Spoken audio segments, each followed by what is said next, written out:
Bride এখন সাজছে নিজেই মাটিতে বসে। ওই যে ওখানে একজন মেকআপ আর্টিস্ট, সব দিকে শুধু মেকআপ আর্টিস্টে ভর্তি। এটা এটা মেকআপ আর্টিস্ট, এটা মেকআপ আর্টিস্ট, যে ক্যামেরা করছে সেও মেকআপ আর্টিস্ট। হ্যাঁ, তার মধ্যে এরা চা, এখন টি ব্রেক চলছে।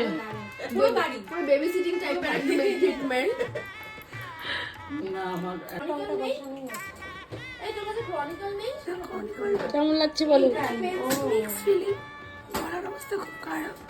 যা গলাটা, আজকে তুই গান করবি কি করে বাসর রাতে? দেবদাসের গলাটা দাসী হয়ে গেছে। দেবদাসের।